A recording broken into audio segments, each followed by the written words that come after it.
Peter, so much is happening in the AI image generation area, and this is the topic for today's session. What do you think? Dall-E 3. Dall-E 3.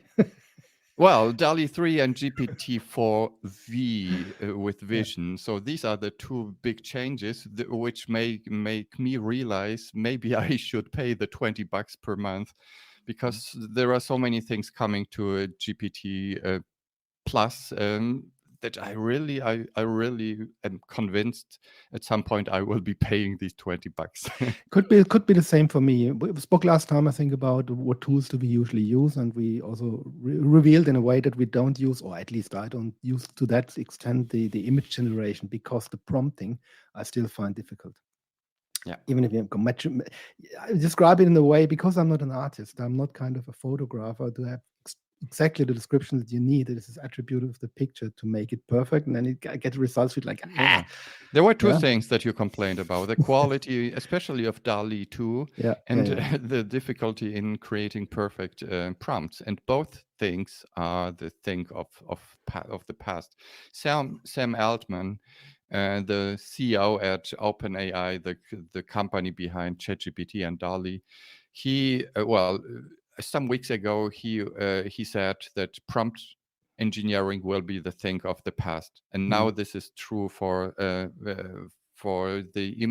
AI image generation, because last week they combine Dall-E 3 with GPT. So whenever you ask Dall-E 3 to create a new image, something complex, this prompt will be sent to GPT-4 perfectly optimized. It will add some most probable aspects that they know from real artists, and will optimize this prompt so the result of Dall-E 3 is like, it's like an incredible leap of quality improvement that is happening here. So it's like the thing of the past. So what you mean is, you say in your own words, not optimized for Dall-E to create an image. It's not an image prompt. It's something like you describe, give me a picture of blah, blah, blah, whatever it is, in a way which is definitely not working perfectly for Dall-E. But this is sent to GPT-4, and GPT-4 translates it into a perfect Dall-E prompt. That's what you say. And that's I'm blown away how quickly this happens. I recall we had a conversation about these wonderful AI tools that will come in the future that are specialized for certain topics, like the guy who complained about GPT not making legal stuff right. So you will have perhaps a chatbot is going for legal things, and then you have to be able to speak like a lawyer, or you have something for architects, or something for music. We had last time we spoke about music. You need to be a certain, like a musician, to make great music prompts. So there is always the domain knowledge that you need to be able to speak to the specialized prompts, specialized bots. And now I find it amazing how quickly they realize, no, you shouldn't be the expert. We need a translator. And the translator is now also coming from AI, and that's amazing. Yeah, well, I remember how difficult it was to really create fantastic prompts, and our discussion like 2 or 3 months ago was like, yeah, you still need to be an artist to be able to describe like all these photographic terms from the photography area to really make a perfect picture. But now GPT-4 will add all these things to your, well, kind of everyday prompt. Let's make another kind of projection to the future, and let's see whether we're right or not. It's an interesting times where we can make kind of claims this will happen, like prognosis, and see whether we're right or completely wrong. I kind of bet the following to happen. When what you describe is you enter a prompt to the system, or you even talk. You could sometimes talk. That's what we made the next level, that you don't only type, you talk or describe, fingers and hands and stuff, what you want. And what GPT does, it is translating directly in one direction to the Dall-E, and the Dall-E creates an image. And you look at the image and may say, that's not what I want. I believe there will be a dialogue loop in between, because at the moment, GPT has to assume, or it doesn't assume because it's not a human being, but it has to kind of take your first guess, how you describe it as the given, and translate it into a prompt for whatever tool. It could be that it's not completely right. You may say something like, give me a picture of a woman as painted in the 19th century. And this thing may say, okay, 19th century something, Italian, it's in the 18th. What do you mean by 19th century? What do you mean by woman? What do you mean by? And then you give an answer. And then, I'm not 100% sure. Maybe you want this. And there is a dialogue happening until the thing says to you, oh, now I have the feeling I understand what you mean. What do you think? Will this happen? Okay, now after listening to you, I even think it will go farther. It will not ask you in a verbal form, because well, GPT-4 received eyes and mouth, so you can talk to GPT-4. Well, they added this feature 2 weeks ago or so. So it will be possible to ask questions, but instead of asking you in the written format, I guess it will show you two alternatives, two small pictures. I could go in this direction, Italy 19th century or France 19th century. Which direction should I go? Or three alternatives, and you decide, oh, I like the second one more. Okay, I'm processing. I will create your request with the addition of your information. So this could even happen. Absolutely. This is even better, because then you get a visual response. It's maybe also difficult for the thing to describe what you mean. But what I mean basically is the dialogue part. Yeah. So we see this already in these versions where they act like a therapist, where they talk to you like a psychologist also, or people who know psychology and can help you with your diagnosis and give you kind of ideas on what to do next. And they are working in a way already in a dialogue format. But this brings me to a point which we didn't talk about, because we want to talk about images.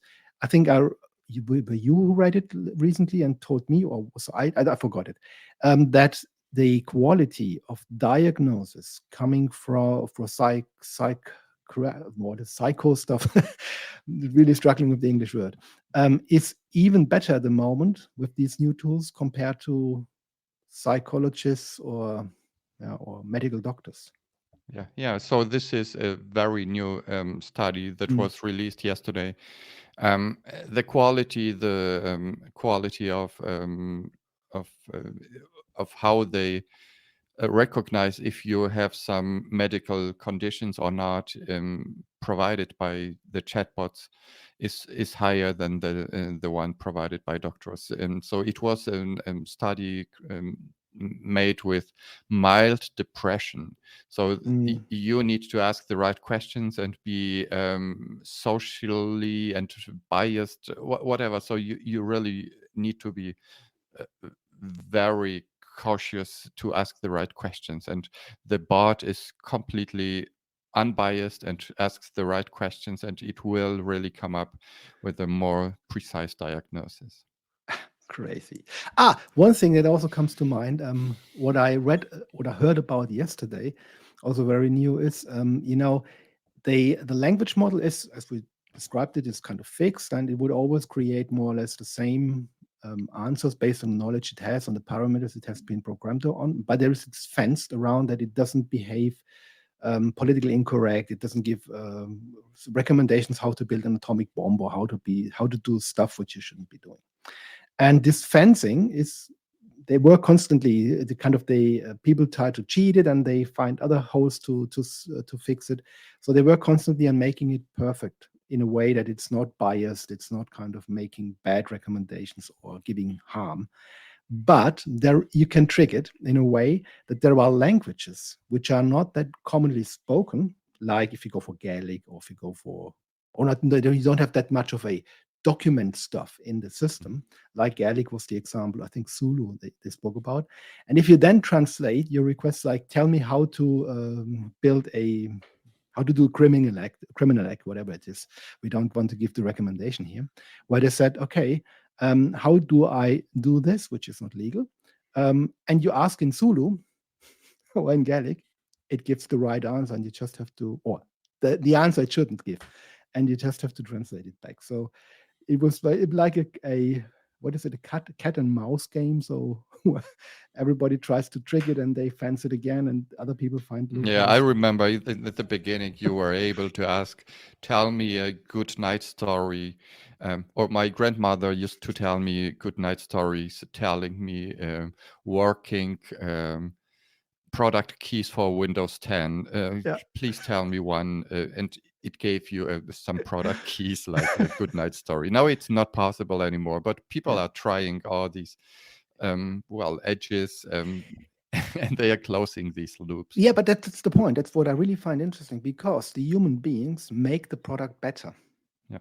We try to cheat it, and if then there is a development, a community around who has some values that they want to bring into the system, we make it better. So there's always the complaint that it keeps all the biased data to create the model. This might be right, but the interaction where we try to cheat it and we try to find the holes makes it better because we can fix them. And that's sure. that's also the development.